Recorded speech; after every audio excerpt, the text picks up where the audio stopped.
A Insustentável Leveza do Ser, do tcheco Milan Kundera.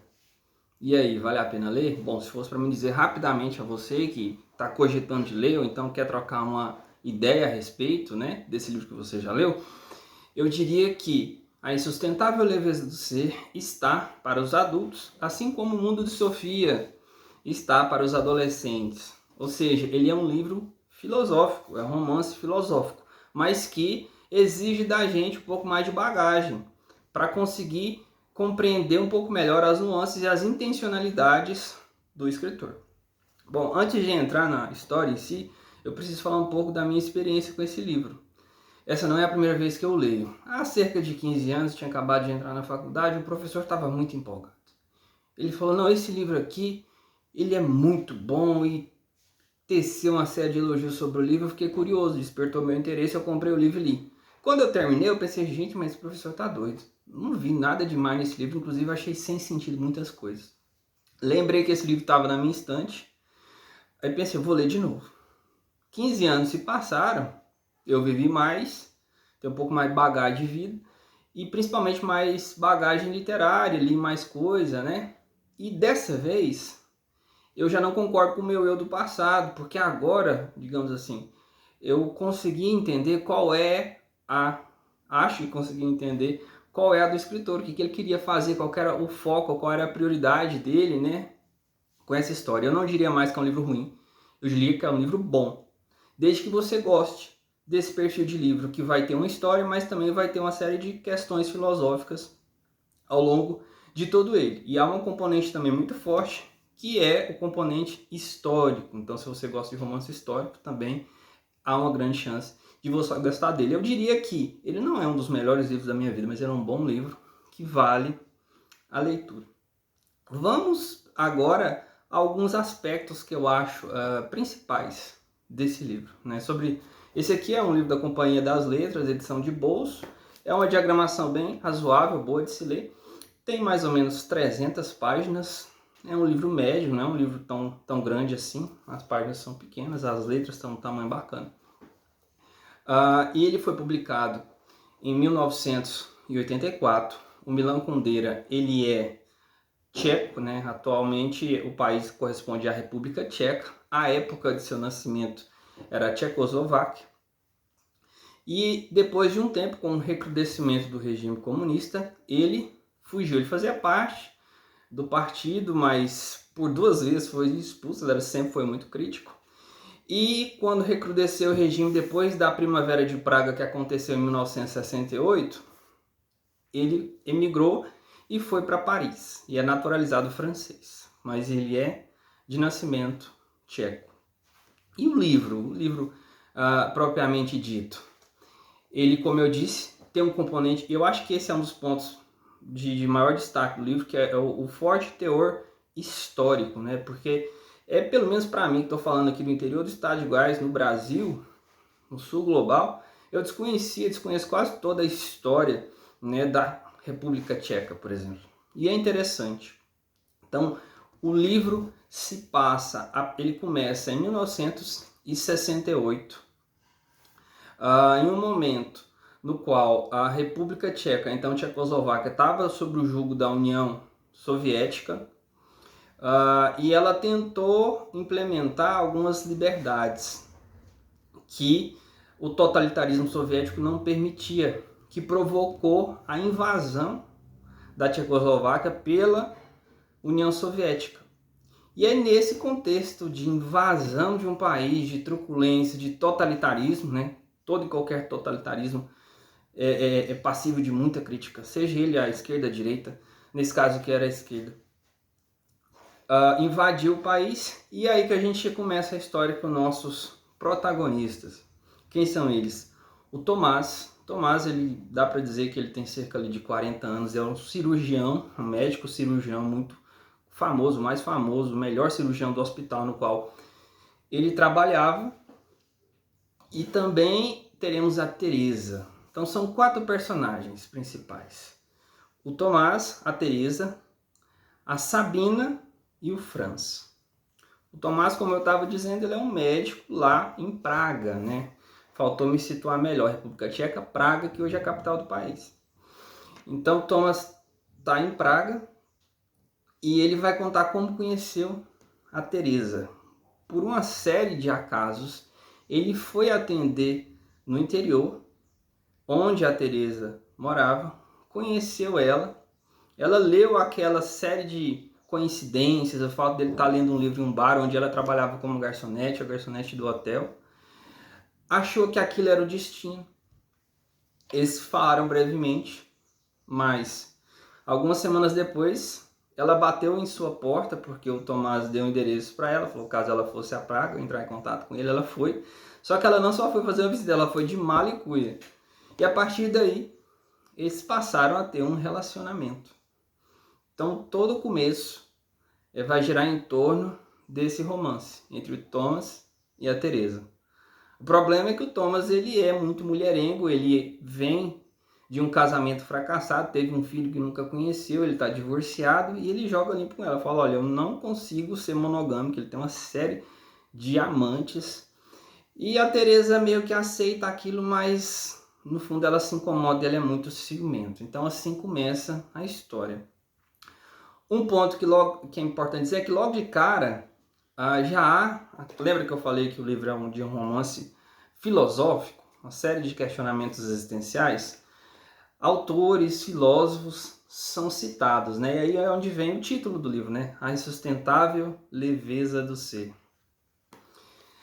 Entre outros, depois de citar Nietzsche logo no começo, o autor, o Milan Kundera, vai trazer um filósofo chamado Parmênides.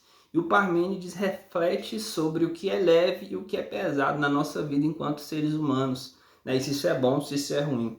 E o Parmênides diz o seguinte: quanto mais pesado é o fardo, mais próximo da terra está a nossa vida e mais real e verdadeira ela é.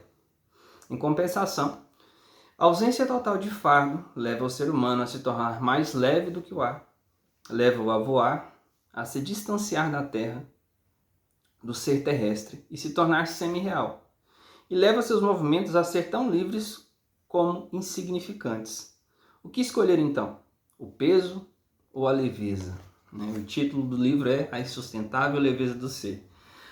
O narrador aqui ele leva a crer que para ele, porque nós no nosso cotidiano, a todo momento queremos levar uma vida mais, tendemos a querer levar uma vida mais leve, mais simples, e vemos isso, tendemos a ver isso como algo positivo. O autor, valendo-se do filósofo grego Parmênides, entende o contrário. Para ele, a leveza não é tão positiva como parece. E a gente só dá significado à nossa vida quando temos nossos pesos, nossas responsabilidades para carregar. E assim, essa é só uma das tantas reflexões que o autor vai fazer conosco ao longo da história. Falei do Thomas, falei da Teresa, que vai morar com Thomas em Praga, no meio da invasão russa. E a gente vai conhecer a Sabina. A Sabina, que é pintora, amiga e amante do Thomas, que vai encontrar um emprego para Teresa, que vai virar fotógrafa nesse contexto de invasão.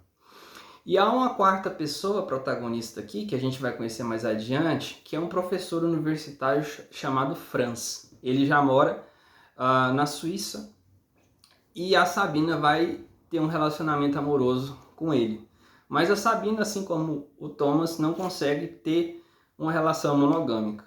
Então a gente vai vivenciar esse relacionamento amoroso entre o Thomas e a Teresa e o Franz e a Sabina. Então, o que nos leva a um outro componente importante do Milan Kundera, que é a eroticidade. Então, há muitos momentos eróticos ao longo da história.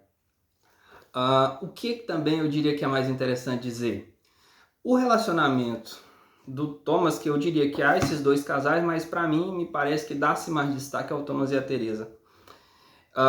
É um relacionamento tumultuado, cheio de mal-entendidos. Eles sentem que precisam um do outro, mas ao mesmo tempo isso é cheio de sofrimento, né? Então a gente vai acompanhar em muitos monólogos interiores, eles, ora a Teresa, ora o Thomas, se questionando sobre sua vida, seu relacionamento.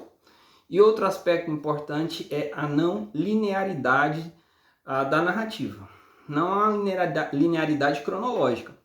A gente viu que começa em 1968 em Praga, na então Tchecoslováquia, mas há 7 capítulos, e de um capítulo para o outro, logo no começo a gente já sabe como vai ser o final de alguns desses protagonistas. Mas o que isso evidencia? O principal para o escritor não era o enredo, a trama, mas os questionamentos filosóficos existenciais que os personagens fazem a todo momento. Então eu diria que essa é a maior qualidade do livro. E entender isso faz com que consigamos ler o livro com mais prazer. Foi o que aconteceu comigo nessa segunda experiência de leitura. Outro ponto forte é o aspecto político e histórico da trama. Como eu disse, União Soviética invade a República Tcheca, então Tchecoslováquia, e é um regime totalitário. Nesse contexto, o Thomas vai escrever uma espécie de artigo de opinião para um jornal, e é um artigo que vai fazer remissão à mitologia grega, vai citar o Édipo, o caso do Édipo e da Jocasta, para criticar o regime soviético. E como com a invasão soviética todos os órgãos, inclusive os hospitais, são do Estado, ele vai sofrer retaliações políticas por conta disso. Para ele é oferecida uma chance de retratação daquele artigo e mais questionamentos existenciais. Fazer ou não fazer essa retratação? O que é mais ético? Qual situação com a qual eu lidaria melhor? Né? Em um dado momento, por exemplo, ele está refletindo sobre isso. Diz o narrador, que é um narrador onisciente, que sabe tudo o que se passa, mas não participa da história. Isso aconteceu na primavera de 1968. Alexander Dubček estava no poder, cercado de comunistas, que se sentiam culpados e estavam dispostos a fazer qualquer coisa para reparar seus erros. Mas os outros comunistas, que uivavam que eram inocentes, temiam que o povo enraivecido os julgasse. Iam todos os dias se queixar ao embaixador da Rússia e implorar apoio. Quando a carta de Thomas foi publicada, houve um clamor. Chegamos a isso. Ousam escrever publicamente que temos que furar nossos olhos. Isso vai desencadear uma série de efeitos na vida profissional do Thomas, que de cirurgião, médico renomado, passa a ser motorista ou mesmo lavador de vidraças em Praga. Então esse componente histórico, para quem gosta de história, é muito rico. Eu mesmo desconhecia essas minúcias. E, além disso tudo, as reflexões acontecem inclusive por parte do narrador / escritor, quando ele reflete no texto do romance sobre a origem dos personagens. Eu achei muito bonito. Veja o que ele diz. Os personagens de meu romance são minhas próprias possibilidades que não foram realizadas. É o que me faz amá-los, todos, e ao mesmo tempo a todos temer. Uns e outros atravessaram uma fronteira que me limitei apenas a contornar. O que me atrai é essa fronteira que eles atravessaram. Fronteira além da qual termina o meu eu. E é somente do outro lado que começa o mistério que o romance interroga. O romance não é uma confissão do autor, mas uma exploração do que é a vida humana na armadilha que se tornou o mundo. Ou seja, ele vê os personagens como uma extensão de possibilidades dele próprio. Escritor, não é nem narrador, é escritor. Então, ele rompe o que muitos chamam como a quarta parede, né? Então, há uma série de qualidades desse romance que faz valer a pena a leitura. Por isso, recomendo para você que gosta de um romance um pouco mais filosófico, digamos assim, um romance mais cabeçudo, você vai gostar desse livro aqui. A Insustentável Leveza do Ser, que é tido como o principal livro da obra do tcheco Milan Kundera.